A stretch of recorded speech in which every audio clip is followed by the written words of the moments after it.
Hello guys, welcome to a session on interim budget 2024। आज हम interim budget discuss करेंगे from perspective of prelims and why we have to discuss is because as we know it was recently tabled in parliament, right. हमारे finance minister ने for the next 4 months और the from fiscal year point of view the first 4 months of the fiscal year, इसके लिए कुछ expenditure चाहिए था जो interim budget में टेबल करा गया, प्रपोज करा गया and the parliament approve for it, right. Now why budget is important और interim budget is important for prelims. So अगर हम एक ट्रेंड देखें, ट्रेंड वाइज डायरेक्ट क्वेश्चंस जो है वो कम हो गए, right. Direct questions in prelims are on a declining stage. Before 2020 there used to be one question every year which was regarding budget directly, right? But from past 3 years there have been no direct questions. But अगर हम indirect references की बात करें, for example, in budget 2022-23 there was a mention कि CRAs को थोड़ा सा simplify करना है, थोड़ा सा उनके ऊपर जो सुपरविजन है उसको रिजॉल्व करना है, right. Because CRAs were mentioned, there was a question in 2022 where CRA was asked and it was made to be confused with CIC, which is your credit information companies.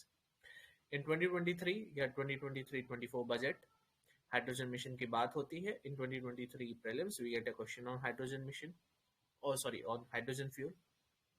Similarly, 2022 में there was a reclassification of MSME, right, जो finance act के through करा था, 2022 में mention करा था.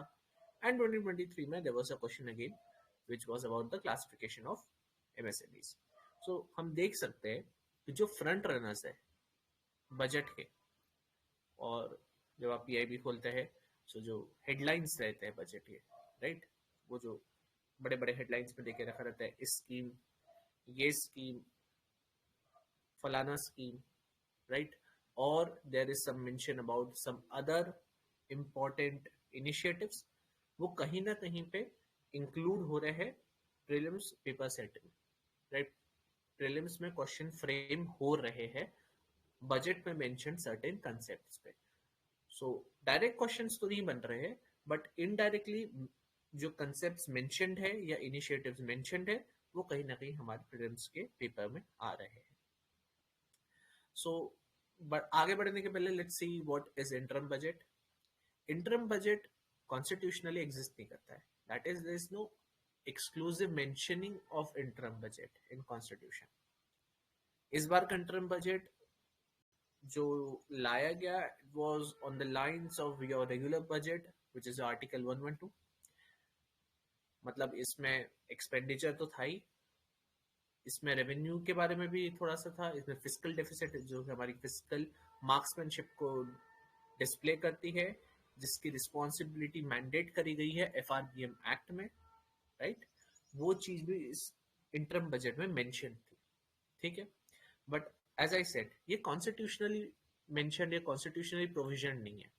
It is a convention that present governments do in lieu of respect of your successive governments. मतलब जो गवर्नमेंट आने वाली है उसके रिस्पेक्ट में दे present this interim budget, right. And जिसकी वैलिडिटी सक्सेसिव गवर्नमेंट जब रेगुलर बजट करेगी वहां तक उसकी वैलिडिटी रहेगी, ठीक है. सो इसलिए इस बजट में या इंटरम बजट में generally there are no major policy announcement. But if there's a question which says that the interim budget cannot include major policy announcements, that is false.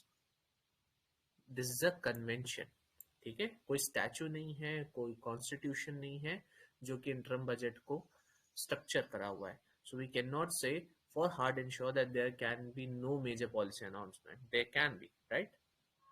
So put the emphasis on cannot, है ना. if the statement say cannot, the statement is false. interim budget usually do not include major policy announcements. आगे चले. सो जो budget का पूरा scheme है वो ये है that executive needs money and it is asking to withdraw it from Consolidated Fund of India. Article 266(1) is about Consolidated Fund of India.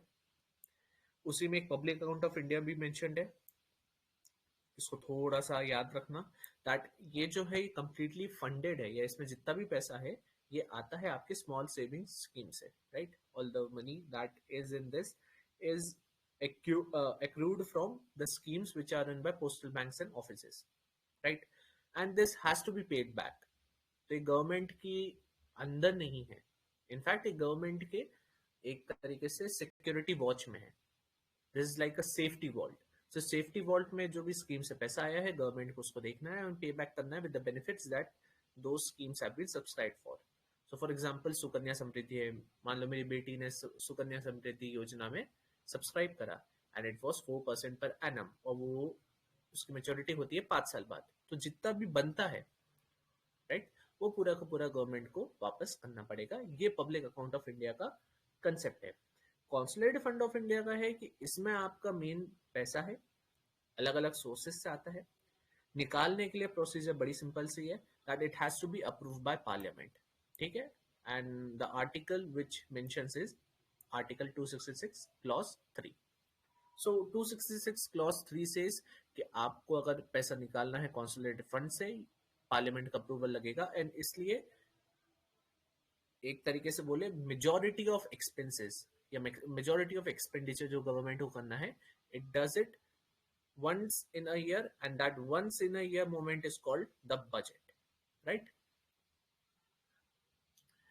अब एक और जो इंटरम बजट से कंफ्यूज होता है वो है vote on account.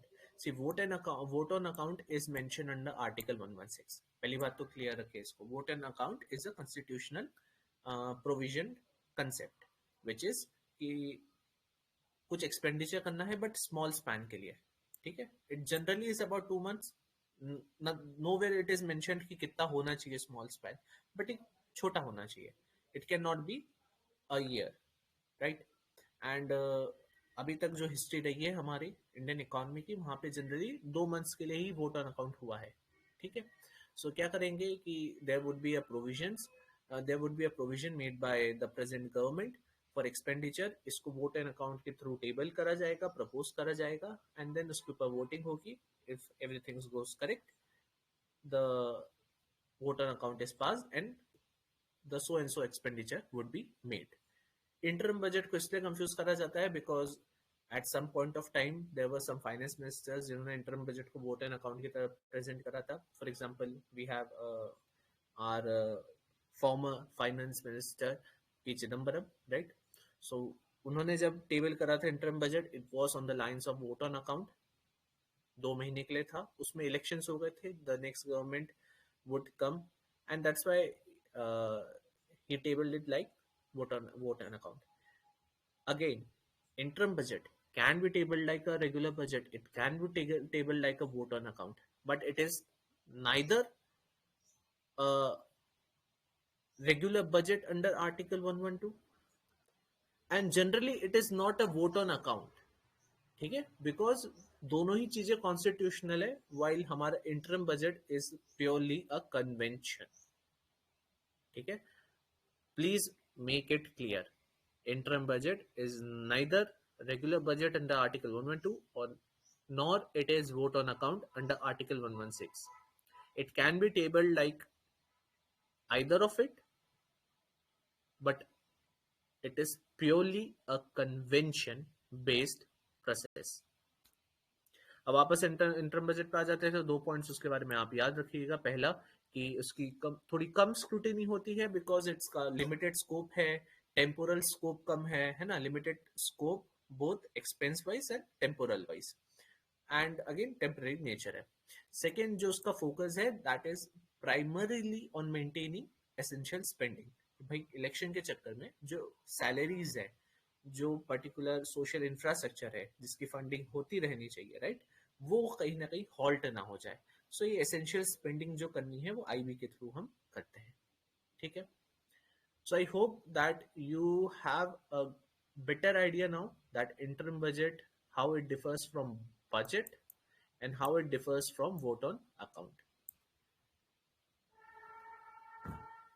Now let's move to the next section कि भाई इंटरम बजट 2024 में था क्या. So there are certain segments that we need to remember. February 1 को जब प्रेजेंट करा था हमारे प्रेजेंट मिनिस्टर ने, so she said that for the next year जो कैपिटल एक्सपेंडिचर आउटले है ये बड़ा इंटरेस्टिंग नंबर है, that it has been increased by 11.1% to rupees 11 lakh 11,111 crore, right. ये हमारा कैपिटल एक्सपेंडिचर आउटले है. Why to remember this figure?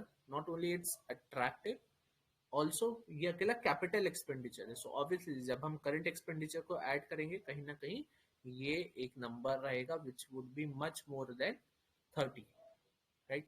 And even if 1 crore, let's assume कि current expenditure 1 crore भी रहता है, the number would be greater than the mention number, right. So ये थोड़ा सा आपका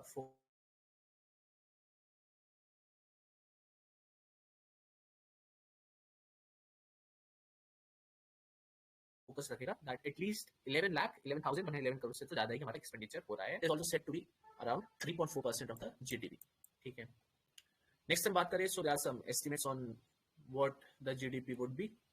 बजट प्रपोजेस की हमारी 7.3% होगी, which is seen in line of RBI projection जो कि अभी रिवाइज हुई थी टू 7%, राइट. सो आरबीआई से 7% होगी, बजट से 7.3% होगी. दोनों का अपना अपना बेसिस है. आरबीआई का क्वार्टरली एस्टिमेट्स है, हमें पीएचडी नहीं करना, so we will not be looking at quarterly estimates much deeply. While जो हमारा बजट एस्टिमेशन है 7.3%, it is based on estimates of national income. ठीक है. सो बिकॉज यहाँ पे नेशनल इनकम मेंशन्ड है, आई होप आप लोग को पता हो कि नेशनल इनकम किस टर्म्स में कैलकुलेट होती है, right. Is it NNP at factor cost or market price, right? So अगर आंसर पता हो प्लीज कमेंट करना इस वीडियो में कि नेशनल इनकम कुछ सेंस में या किस टर्म्स में कैलकुलेट होती है. मूविंग ऑन, अगर हम इंटरनेशनल फोरम्स में देखें, इंटरनेशनल एजेंसीज में देखें, सो मोस्ट एजेंसीज जो है वो प्रेडिक्ट करती है हमारी ग्रोथ 6.1 से 6.7% के बीच में, राइट. While IMF project करती है 6.3%, and it also anticipates India may become the third largest economy in 2027, right. ये क्यों important है? So if there is a figure in prelims which says कि IMF का ग्रोथ प्रोजेक्शन 7.3% है तो गलत, वो बजट का है, IMF 6.3% है, right. This is why this figure is better to be remembered. And also अगर कोई XYZ एजेंसीज है, we know that they are all looking at a trend of more than 6% for India. ठीक है. तो कोई भी 5% में नहीं होगा और ना ही कोई 7% में जा रहा है. ठीक है. That would aid us in eliminating a particular statement in the prelims. अब हम गोल्स की बात कर लेते हैं, तो इसमें कुछ गोल्स डिफाइन करे गए. पहला, विकसित भारत बाय 2047 फिक्स है. Then on the bedrock of demography, democracy and diversity की trinity with backing of सबका प्रयास, India can fulfill all the aspirations it is dreaming of.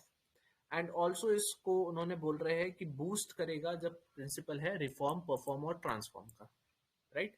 Repeat is a very important keyword for means.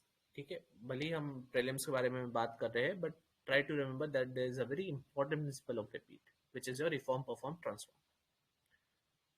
It also says that as we are approaching the 100 years of independence, the present era has been renamed to Kartavya Kal.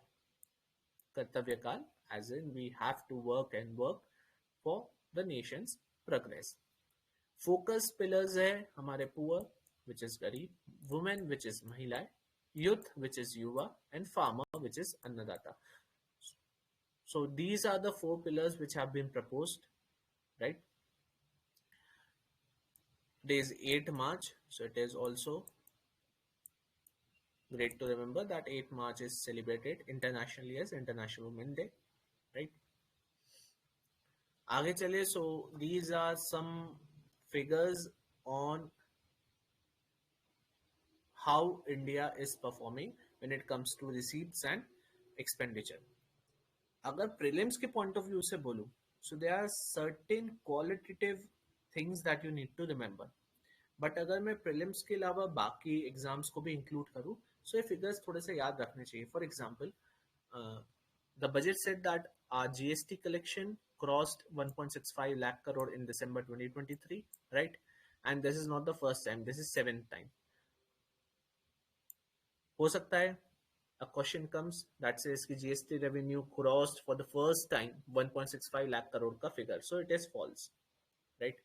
1.6 lakh crore हम 7 बार breach कर चुके हैं, ठीक है. Then receipts की बात करें, so India की total receipts are 30.80 excluding the borrowings. And expenditure की बात करें तो it is around 46.66 lakh crore, ठीक है.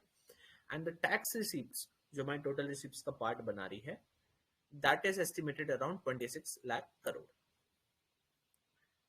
देखो, टोटल रिसीप्ट जो है उसमें एक तो आएगी टैक्स, एक आएगी नॉन टैक्स. टैक्स तो हमें सिंपल पता है, डायरेक्ट होगा, इनडायरेक्ट होगा. नॉन टैक्स अलग तरीके से है, कौन सा सेट बेचा या फिर कहाँ कहाँ पे डिसइन्वेस्टमेंट हुआ. सो ये सारी जो रिसीप्ट्स है, ठीक है, स्ट्रैटेजिक डिसइन्वेस्टमेंट वाली या सिंपली डिसइन्वेस्टमेंट वाली एंड अदर एवेन्यूज, तो इनको मिला के जो टोटल रिसीप्ट्स है वो 30.80 होती है. And then there are borrowings जो कि यहाँ पे मेंशन नहीं है, वाइल टोटल एक्सपेंडिचर जो है वो 47.66 लाख करोड़ है. जनरली जो एक्सपेंडिचर माइनस रेवेन्यू है, ठीक है, expenditure minus revenue, that is your borrowings. So we can fairly assume that around 16.8 lakh crore की हमारी बोरोइंग्स हो सकती है. आगे चले तो फिस्कल कंसोलिडेशन में, बिकॉज कोरोना आया, we were on track to reduce our fiscal deficit, वो कहीं ना कहीं अब्रप्टली शेक हो गया, right. In 2021 budget we proposed कि हम फिस्कल डेफिसिट ले आएंगे 4.5% पे बाय 2025-26, क्योंकि ये FRBM के अंदर रिस्पॉन्सिबिलिटी दी गई है फिस्कल डेफिसिट कंसोलिडेशन की to the central government. So fiscal deficit this year is estimated to be 5.1%. और अगर हम इसको अचीव करते हैं या इससे और भी कम अचीव करते हैं, we are successfully on the path to get our fiscal deficit below 4.5% by 2025-26. This line is more important for your prelims. A question may be framed on this. ठीक है? And a question may comes which says कि जो gross market borrowings है by debt security, it has been steadily increasing. बहुत confusing statement हो सकता है, इसलिए मैंने उसको बड़ा सिंपल सा ट्रिकल डाउन कर दिया है. This year, the gross market borrowings by debt securities to be lower than 2023-24. So कोई steadily increase नहीं है और steadily decrease हो ही नहीं सकता, क्योंकि कोरोना पैंडेमिक आया था तो उस कारण से मार्केट बोरिंग्स तो बढ़ानी पड़ी थी. अब फाइनेंशियल रिवॉल्यूशन की बात करें तो फाइनेंस मिनिस्टर ने बोला है कि जो स्टेट्स है उनको कैपिटल एक्सपेंडिचर के लिए 50 ईयर इंटरेस्ट फ्री लोन दिया जाएगा, ठीक है. एंड जो उसका आउटले है that is kept at 1.3 lakh crore. So ये प्रीलिम्स के लिए इंपॉर्टेंट है, ये अदर एग्जाम्स के लिए इंपॉर्टेंट है. The figure is important for other exams such as state PSCs too, while prelims के लिए इंपॉर्टेंट याद रखते हैं कि 50 ईयर का इंटरेस्ट फ्री लोन है, not 15, not some XYZ year, 50 year, right. Then a provision of 75,000 crore rupees propose करा गया है, सो दैट ये एक तरीके का इंसेंटिव है. What is incentive here? कि अगर जो विकसित भारत है, right, we saw there was a goal of Viksit Bharat by 2047, उसके कुछ पिलर्स होंगे. उस पिलर्स में जो रिफॉर्म लाने हैं सो दैट वो पिलर्स अचीव हो पाए, राइट. अगर आप उन रिफॉर्म्स को अचीव करते हो, उनको फुलफिल करते हो, you are crossing some milestones, and उन माइलस्टोन्स को कंप्लीट करने के क्या बोलेंगे, एक तरीके से सेलिब्रेशन में या फिर एक तरीके से इंसेंटिव में, a certain amount of money which is 75,000 crore rupees जो है वो प्रोविजन करा गया है. ठीक है. सो 1.3 लाख करोड़ में आपका around 0.55 lakh, sorry 55,000 crore rupees जो है that is simply for devolution. ये सब गवर्नमेंट्स के लिए है. while 75,000 है for governments who are achieving the milestones linked with the reforms needed to achieve विकसित भारत by 2047. ठीक है. अब थोड़े से और पिलर्स पे देख लेते हैं. सो वेलफेयर में बात करें, सबका साथ इन दीज 10 years, राइट. उसके रिस्पेक्ट में from like in past 10 years 25 crore people जो है उन्हें मल्टी डायमेंशनल पॉवर्टी से फ्रीडम मिली है. ठीक है. The government has successfully assisted 25 crore people to get freedom from multi dimensional poverty. At the time of making this slide, I forgot to add, right? You could add it as an add-on. US government या US agencies जो है उसने भी ये कहीं ना कहीं बोला है कि there has been a great reduction in people coming out of multi-dimensional poverty. ठीक है. सो MDPI अगेन यहाँ पे मेंशन्ड है. सो आई होप कि आप थोड़ा सा MDPI के बारे में पढ़े, राइट. एज आई सेड, ये सारे इन्फ्रेंसेस है जिन पे इनडायरेक्ट क्वेश्चन बन सकते हैं. So already we saw something which was, भाई क्यों हम बजट लेते हैं. So I mention article 266 clause 3, वो एक प्रोविजन है कॉन्स्टिट्यूशनल. देन हम आगे बढ़े. सो एक दो पॉइंट और ऐसे मिले थे जिसमें अब हमें एक और नया पॉइंट मिल रहा है which is about your MDPI. So remember, MDPI यहाँ पे मेंशन्ड है because 25 crore people has got freedom from multi dimensional poverty, right. बहुत चांसेस है कि MDPI पे क्वेश्चन बने. आगे बात करें तो DBT, ठीक है, of 34 lakh crore has been done through PM Jandhan accounts and it has led to savings of 2.7 lakh crore, sorry 2.7 lakh 2.7 lakh crores for the government. I'm sorry, थोड़ा सा फंबल हो गया. आई रिपीट कि 34 लाख करोड़ जो हमारा DBT हुआ है उससे 2.7 लाख करोड़ की सेविंग्स गवर्नमेंट को मिली है. व्हाट डज इट मीन्स कि 34 लाख करोड़ जो पीपल को बांटा गया है, राइट, जो पर्सन्स है जिनके लिए प्रोविजन करा गया था. फॉर एग्जाम्पल लेट्स अज्यूम आपका किसान सम्मान निधि है, so उसमें थोड़ा सा DBT हुआ, राइट. कोई सी XYZ स्कीम और है उसमें किसी और सेक्शन को DBT किया.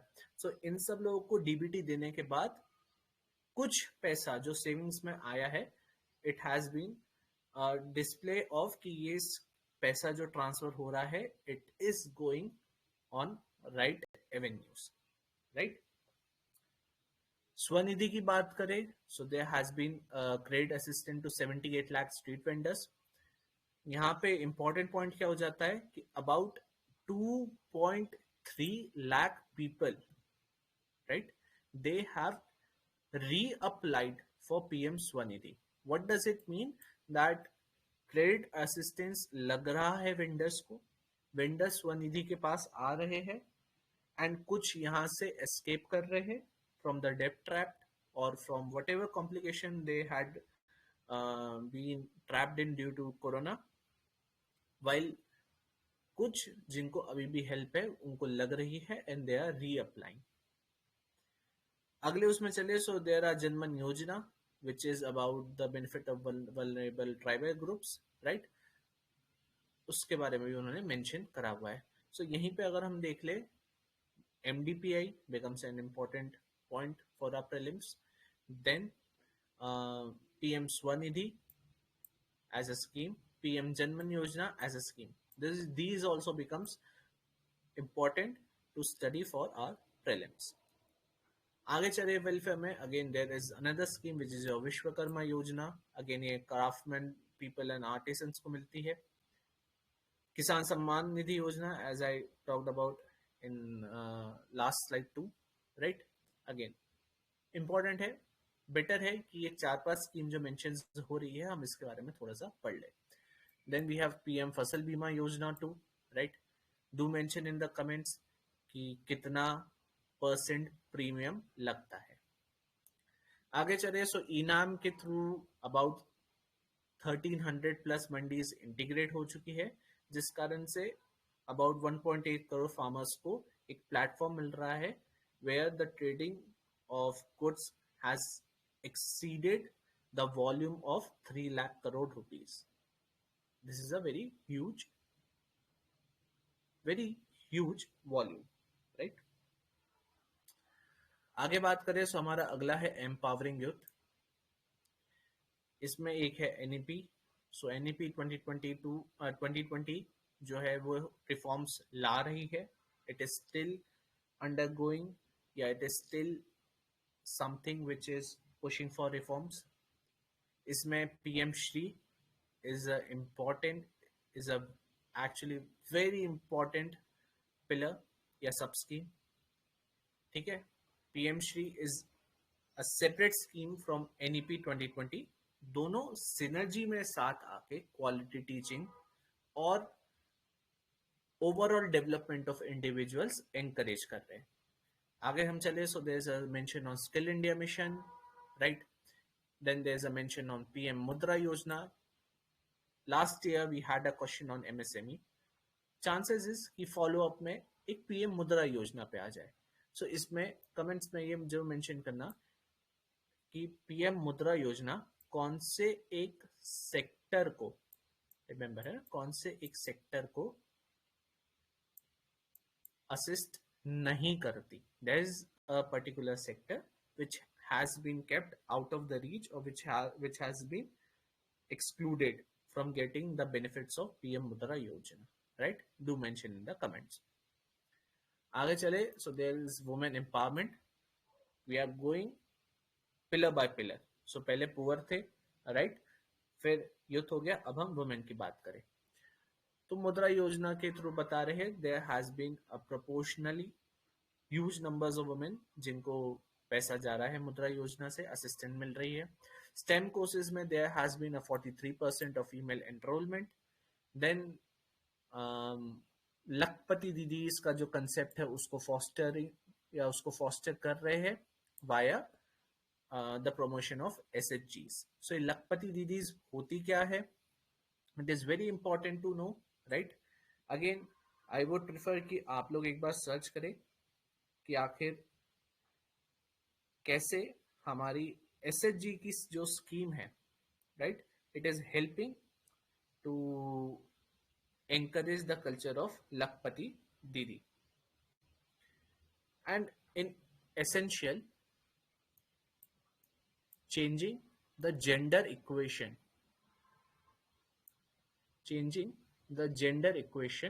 of our times. आत्मनिर्भरता या आत्मनिर्भर भारत की एक इम्पॉर्टेंट स्कीम थी. ठीक है. मूविंग ऑन, हायर एजुकेशन में there has been a 28% increase in the last decade, right? So there has been a increase of 28% in female enrollment over a decade. Very important to remember. Farmers को लेके बात करें, which was our fourth pillar. Again, PM Kisan, as we discussed, Fasal Bima Yojana, as we discussed, E-Ram, again we discussed. Then there is a concept of Blue Economy 2.0. Again, it is a simple scheme for restoration adaptation measures, right? क्या कैसे work करती है? So, in essence, Avenue पहले आप discover करते हो जहां पे आप एक्वाकल्चर या मैरीकल्चर कर सकते हो. ठीक है.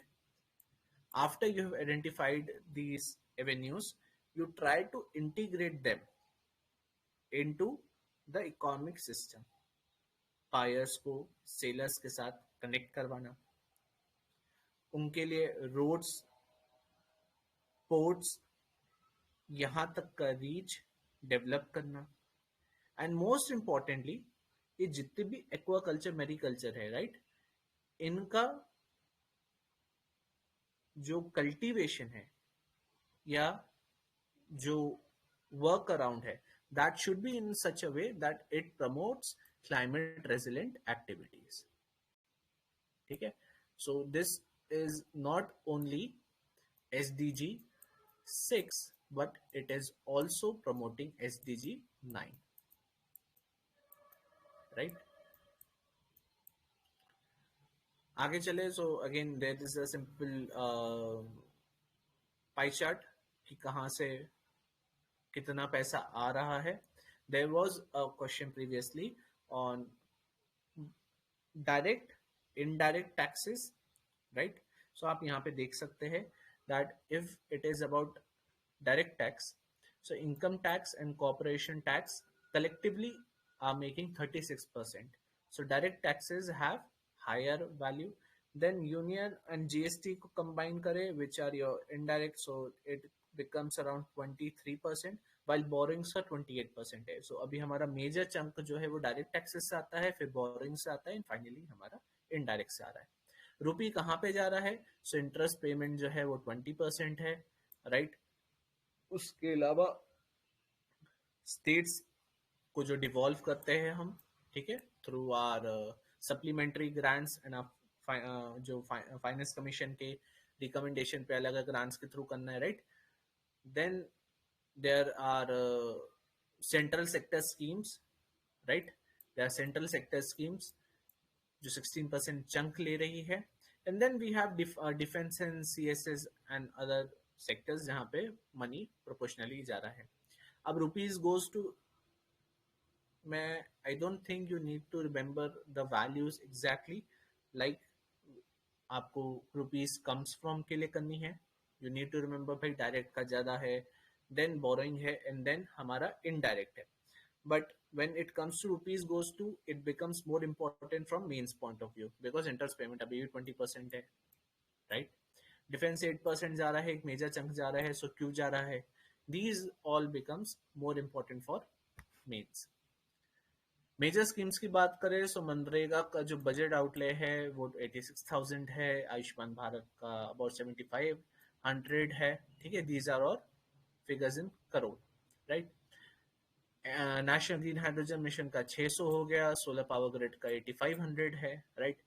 PLI स्कीम का 6200 है. अगर PLI स्कीम को लेके आपको थोड़ा बहुत कंफ्यूजन हो, so Sanjay sir has made a presentation again on PLI which you can see to get your doubts clear and why it is a very important scheme अगर भारत को विकसित भारत बनना है by 2047, राइट?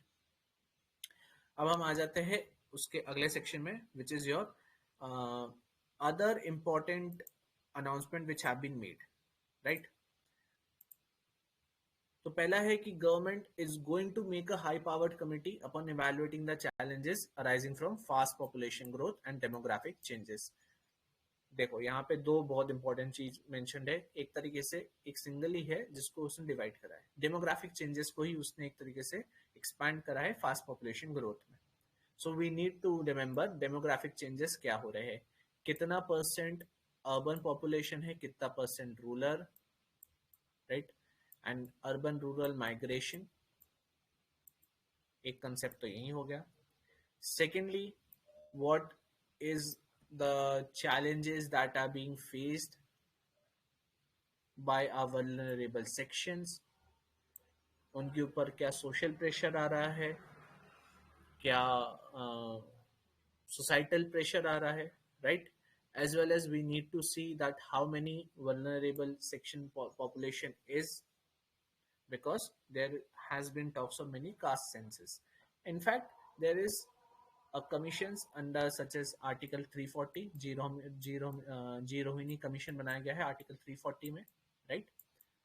सो आर्टिकल 340 के अंदर जो जी Rohini commission बनी है दैट इज अबाउट सब कैटेगराइजेशन ऑफ ओबीसी. ऐसी सिमिलर कमीशन हो सकता है आए, कुछ स्टेट्स हो सकता है कास्ट सेंसस करे, राइट? तो डेमोग्राफिक चेंजेस हो रहे हैं इंडिया में. इसी को इवैल्यूएट करने के लिए हाई पावर कमेटी बनेगी. कौन अभी है क्या है उसके बारे में कुछ भी नहीं idea, but because it is mentioned we need to be prepared about certain concept such as urban population कितनी है, रूरल कितनी है, और पिछले सेंसस में दैट इज 2011 के सेंसस में कितनी रिपोर्टेड थी. FDI इनफ्लो की बात करें तो the government has said that from 2014 to 23 there is a golden era of FDI, Why? Because the inflow has increased to 596 billion dollars, right?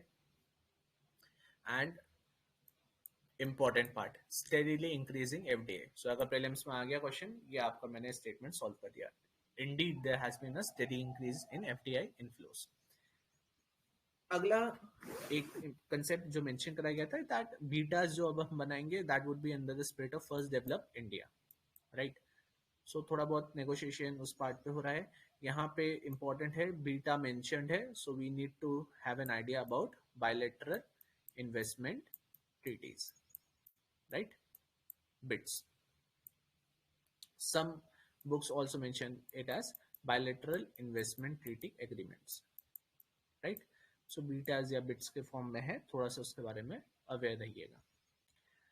Health care sector में बात करें, cervical cancer vaccination for girls encourage कर रहे हैं, and there would be a U-Win platform in order to trace mission Indradhanush.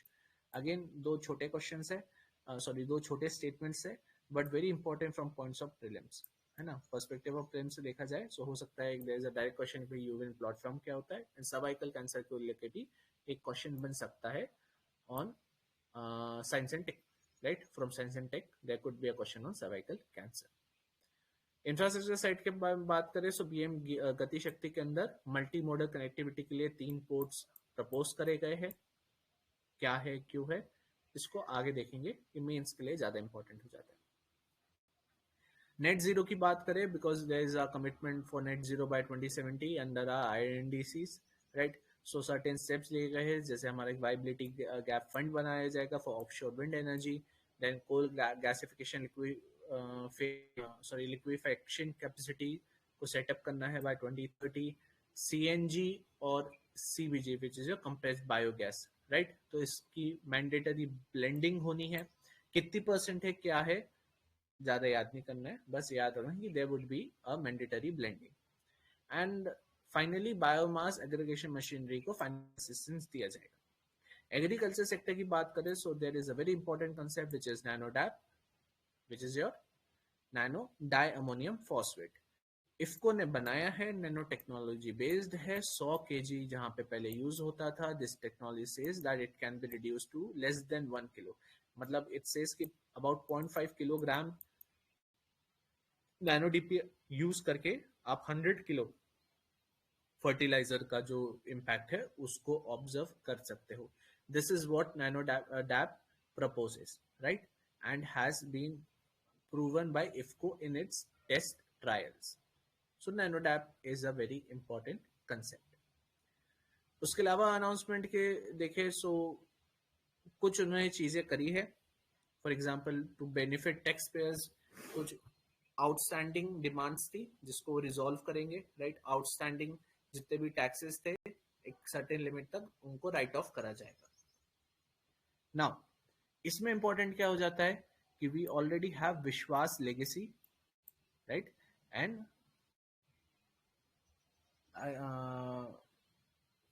There is another scheme for indirect taxes, ठीक है? विवाद से विश्वास.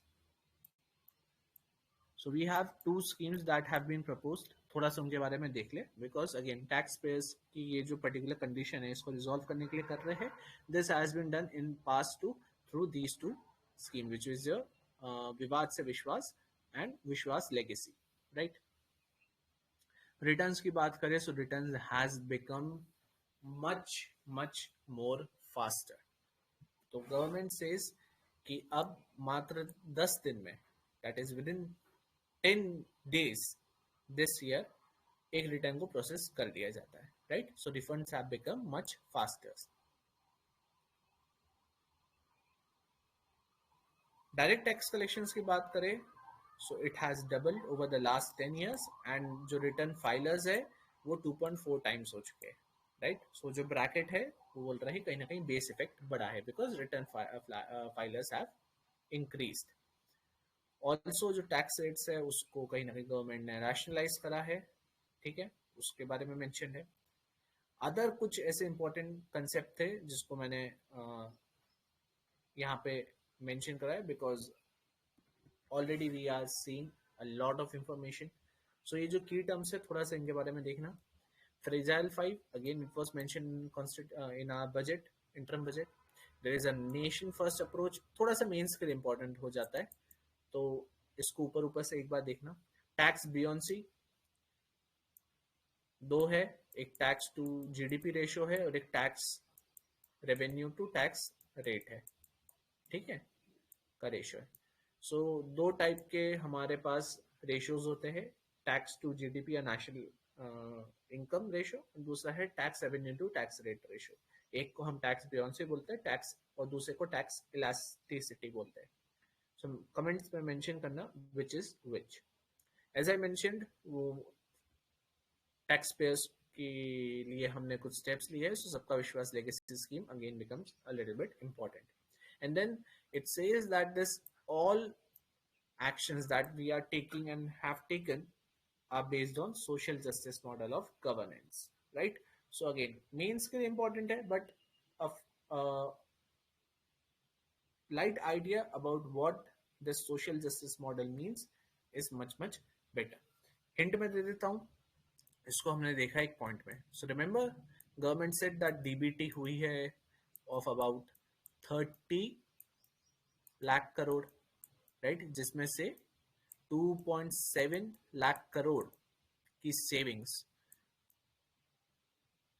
गवर्नमेंट ने ऑब्जर्व करी है. 30 लाख डीबीटी करने पर government has seen that there has been a savings of 2.7 lakh crore in जनमन धन योजना. This is a social justice model का एग्जाम्पल कि जो पैसा दिया गया है that has enabled people on right path. Reason why that around 9%, है ना, around not even 9%, हाँ 9%, about 9% जो पूरा फंड गया है उसकी सेविंग्स हमें देखने को मिल रही है. So it is indeed a commendable thing. Again budget है, इंटरम बजट है, कुछ ना कुछ तो शॉर्ट कमिंग्स होगी. तो एलोकेशन की बात करें, जो कोर स्कीम्स है सच एज अमृत, स्मार्ट सिटीज, पीएम पोषण मनरेगा, इनमें परसेंटेज वाइज, ठीक है, that is year on year जो एलोकेशन होता है वो रिड्यूस हुआ है, ऐसा ऑब्जर्व करा गया है. एफडीआई की बात करें, so FDI while is increasing and steadily increasing, much of it, उसका जो क्वालिटी है ना, क्वालिटेटिव अगर हम एनालिसिस करें, so much of it has come through services, right, and थोड़ा ही मैन्युफैक्चरिंग में गया है. मतलब द रेशियो और the differentiation between service FDI and manufacturing FDI still exist significantly, and this leads to less fixed investment growth of India. ठीक है. And opposition और भी आर्ग्यू करता है कि there are certain other issues which have been not addressed by the present government, right? So this was all for interim budget 2024. I hope concepts आपको मिले हो, data मिला हो, and as well as an idea about why the interim budget is important for prelims. Hoping best for all. This presentation is now over. Have a good day.